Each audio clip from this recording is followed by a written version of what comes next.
Hello everyone. तो दोस्तों railway NTPC 2025 आज है 6 जून। तो 6 जून के फर्स्ट शिफ्ट में क्या क्वेश्चन पूछे गए तो वो देख लेते हैं। हम आज का एग्जाम एनालिसिस कर लेते हैं। जिसका एग्जाम हो चुका है आप अपना आंसर की लगा सकते हो। जिसका होने वाला है तो उसके लिए इंपॉर्टेंट वीडियो रहेगी और लास्ट में आपको मैं इसके पीडीएफ प्रोवाइड कर दूंगा। लिंक डाल दूंगा डिस्क्रिप्शन, आप वहाँ से इसको डाउनलोड भी कर सकते हो। और साथ में अगर आप चैनल में पहली बार आए तो चैनल को सब्सक्राइब जरूर कर रहे हैं और बेल आइकन दबाने से आने वाले आपको हर शिफ्ट के नोटिफिकेशन मिलते रहेंगे। ठीक है। पहला क्वेश्चन है, भारतीय नौसेना दिवस 2024 की थीम क्या थी? What was the theme of Indian navy day 2024? तो इसका थी नवाचार, स्वदेशीकरण के माध्यम से शक्ति और सामर्थ्य, strength and capability through innovation and indigenisation. यहाँ पर एस की जगह जेड कर देना, आई थिंक मुझे जेड हो गया यहाँ पर। नेक्स्ट क्वेश्चन है फिर, आईपीएल 2025 नहीं होगा यहाँ पर, आईपीएल का होगा। ठीक है। आईपीएल में विराट कोहली ने कौन सी उपलब्धि हासिल की थी? तो आईपीएल में विराट कोहली ने कर रखी है। What achievement did Virat Kohli achieve in IPL? तो 1000 बाउंड्री वाले पहले बल्लेबाज बन चुके हैं। First batsman to reach 1000 boundary. ठीक है। गेंदबाज जब बीच में हुआ था 4 अप्रैल 2024 को ही मैच हुआ था। तो गेंदबाज था अक्षय पटेल। दिल्ली के कप्तान की तीसरी गेंद पर कोहली ने कवर से के ऊपर से बेहतरीन शॉट जमा दिया था और गेंद बाउंड्री के बाहर सीधे 6 रन के लिए जाकर गिरी थी। इसके साथ ही जो कोहली ने आईपीएल में अपने 1000 पूरे कर लिए हैं और कोहली ने आईपीएल के 249 पारियों में 1000 बाउंड्री पूरी कर रखी है। अगला क्वेश्चन भी आर्टिकल 31 का पूछा गया है। आई थिंक मुझे लगता है 31 का बी पूछा गया है, 31 का ए पूछा गया, मुझे कंफर्म नहीं है। अगर आपका एग्जाम है तो आप मुझे कमेंट में बता सकते हो कि कौन सा क्वेश्चन था, ए था या बी था। मैं आपको दोनों बता देता हूँ। तो इस बता देखो 31 का बी में आर्टिकल नवी अनुसूची में शामिल करने की रक्षा है इसमें। अनुच्छेद 31 का बी नवी अनुसूची में शामिल कानूनों को मौलिक अधिकार के किसी भी उल्लंघन से बचाता है।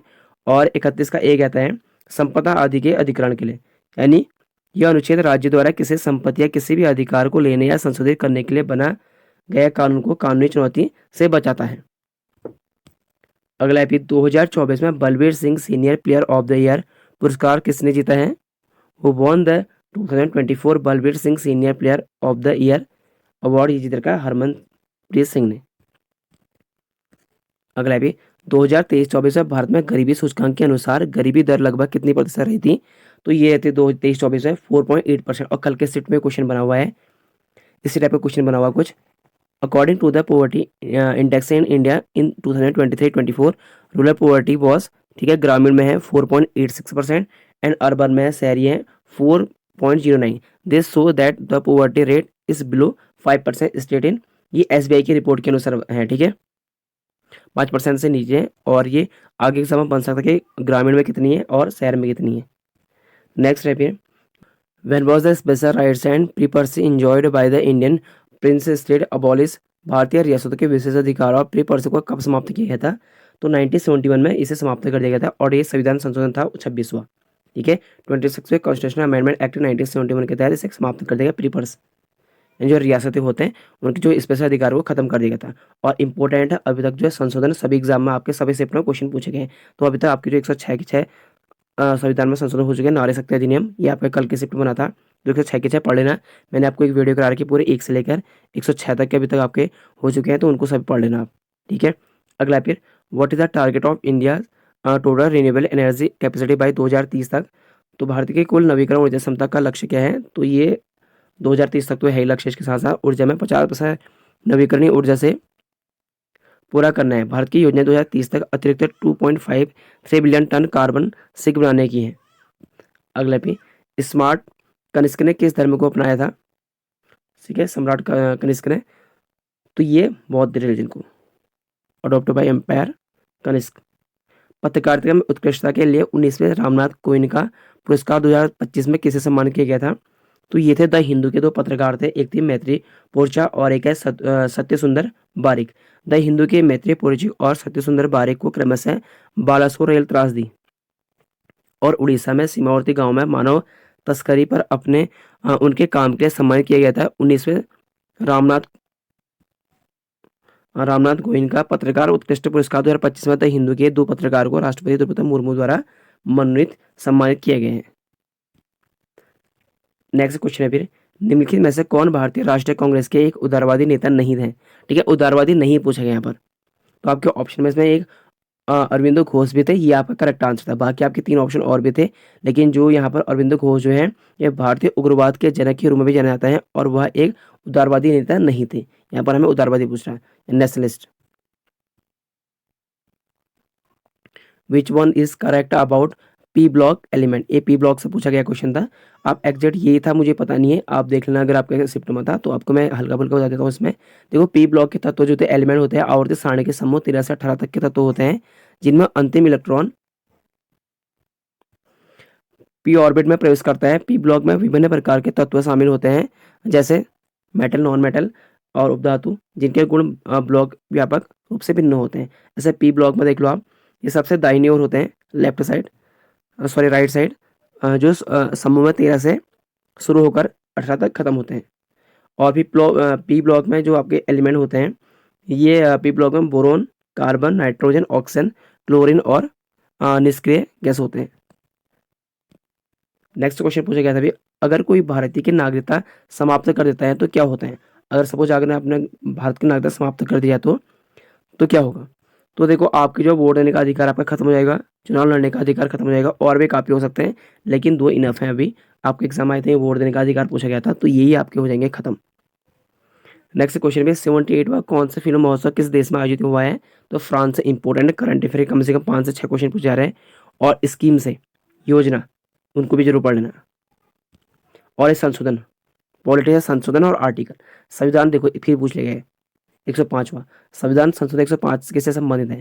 तो constitution amendment 105 is related to, तो यह था सामाजिक और शैक्षणिक रूप से पिछड़े वर्ग के SC BC की पहचान करने और उन्हें नामित करने के लिए राज्य सरकार की शक्ति को पुनर्स्थापित करने से संबंधित है। इंपॉर्टेंट है, इसलिए कह रहा हूँ आपके जो 106 बने हैं ना पूरे, उनको याद कर लेना। एक बार जब भी आपका एग्जाम होगा देख लेना, कहीं से भी देखना, आप यूट्यूब में काफ़ी वीडियो होंगे, अगर मेरे देखने तो मेरे देख लेना, या किसी और की जिसकी भी देखना होगा, लेकिन पढ़ के जरूर जाना, ठीक है, इसे जरूर पढ़ के जाना। संविधान में संशोधन, किस प्रकार की मिट्टी में जल धारण क्षमता सबसे अधिक होती है? Which type of soil has the highest water holding capacity? तो चिकनी मिट्टी, क्ले सॉइल होती है। और 2 मिट्टी के बारे में और देख लो, सैंडी सॉइल, रेतीली मिट्टी में बड़े कण होते हैं जिनके बीच जगह होती है जिससे पानी आसानी से निकल जाता है, इसलिए रेतीली मिट्टी की जल धारणा क्षमता कम होती है। और कम किसकी होती है ये भी देख लो, रेतीली मिट्टी की, ठीक है। एक है दोमट मिट्टी। दोमट मिट्टी में रेत, गाद और मिट्टी का मिश्रण होता है, इसमें एक अच्छी जल धारणा क्षमता होती है, लेकिन ये चिकनी मिट्टी की तुलना में कम होती है। लेकिन सबसे ज़्यादा होती है यहाँ पर चिकनी मिट्टी, और फिर हो जाएगा आपका सबसे कम रेतीली मिट्टी में। अगला क्वेश्चन है भी, न्यायिक समीक्षा से अगर किसी अधिनियम को असंवैधानिक करार दिया जाता है तो क्या होगा? What happen if an act is declare unconstitutional by judicial review? तो क्या होगा यदि किसी अधिनियम को असंवैधानिक घोषित कर दिया गया? तो क्या होगा, इसका मतलब है कि यह अमान्य और इसे लागू नहीं किया जा सकता है, ये होता है, ठीक है। पर्यावरण संरक्षण अधिनियम भारत में कब लागू किया गया था? When was the environmental protection act implemented in India? तो 1986 में किया गया था। इंपॉर्टेंट, बार बार रिपीट होता है। तो पर्यावरण संरक्षण अधिनियम 86, वाटर एक्ट 1974, वायु अधिनियम 1981, और वन्य जीव संरक्षण अधिनियम इंपॉर्टेंट है, इसे नोट कर लेना, आपके एनुअल एग्जाम में 101% पूछा जाएगा ये, किसी न किसी शिफ्ट में। वन्य जीव संरक्षण अधिनियम और वन्य संरक्षण अधिनियम 1980, ठीक है। इन्वायरमेंटल, वाटर,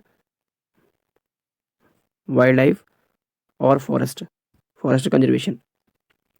अगला है फिर, और कंप्यूटर के आपके 3 क्वेश्चन पूछे जा रहे हैं हर शिफ्ट में, 2 से 3 क्वेश्चन। MS वर्ड या MS एक्सेल में नई वर्कबुक खोलने के लिए कौन से शॉर्टकट के उपयोग की जाती हैं? तो कंट्रोल, नो, पता है कि आपको न्यू आएगा, कंट्रोल+, ये तो आसान सा है। बस वर्कबुक में खोलने के लिए कौन से शॉर्टकट यानी नई, तो कंट्रोल+N। तो शॉर्टकट की भी जरूर पढ़ लेना।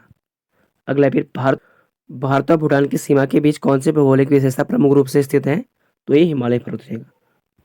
नेक्स्ट है फिर, भारत में वर्ष 2023 तक कुल नवीकरणीय ऊर्जा क्षमता कितनी थी?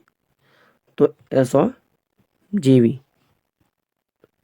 नेक्स्ट है फिर, which state has top the NITI Aayog first physical health index इन 2025?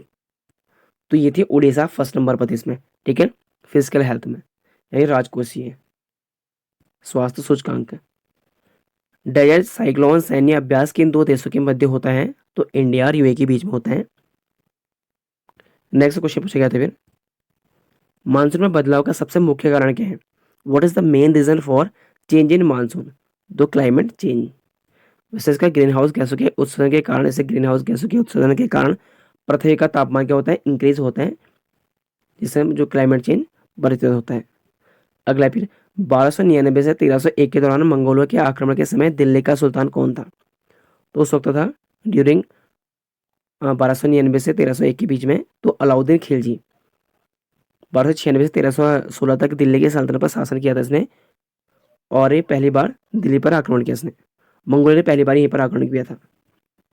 ये आपको ऑब्जेक्टिव में की बुक मिल जाएगा, लूसेंट के ऑब्जेक्टिव में। हाल ही में चर्चा में रहा ऑपरेशन ब्रह्मा किससे संबंधित है?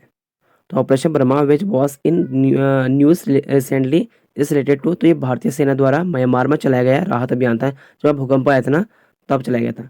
ठीक है, तो इंपॉर्टेंट है, इसलिए कह रहा हूँ 1.5 साल का करंट अफेयर जरूर पढ़ लेना। और आपको जो स्कीम है 2014 से लेकर मोदी गवर्नमेंट की 24 तक आपको सभी पढ़ने हैं।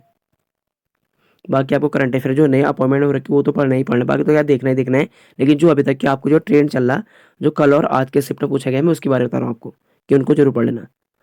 भारत भूटान की सीमा कैसे भारत से कनेक्टेड है? तो आपको पता है कि लैंड सीमा है, यानी लैंड बॉर्डर है, 699 किलोमीटर है। बाकी आई थिंक पता नहीं ये क्वेश्चन पूछा गया था यार, मैंने ऊपर भी एक भूटान वाला क्वेश्चन दे रखा है। अब मुझे एग्जैक्ट पता नहीं क्या क्वेश्चन पूछा गया था। ठीक है, जैसे मुझे क्वेश्चन मिलते मैंने आपको वैसे ही करा रहा हूँ जैसे स्टूडेंट ने मुझे भेजे थे। अब पता नहीं मुझे कंफर्म नहीं है क्योंकि एग्जाम आपका था, आप मुझे बताने कि ये क्वेश्चन थे या नहीं थे, ये भूटान वाला। अगला भी, जब किसी वस्तु को गर्म किया जाता है तो क्या होगा? तो अणुओं की गति जो होती है वो बढ़ जाती है, जिससे वस्तु का तापमान क्या होता है? वो भी बढ़ जाता है। डेजर्ट नेशनल पार्क की किससे संबंधित है? तो ये राजस्थान से संबंधित है। ठीक है, डेजर्ट नेशनल पार्क जिसे मानसरोवर राष्ट्रीय उद्यान भी कहा जाता है, भारत के राजस्थान राज्य में स्थित है।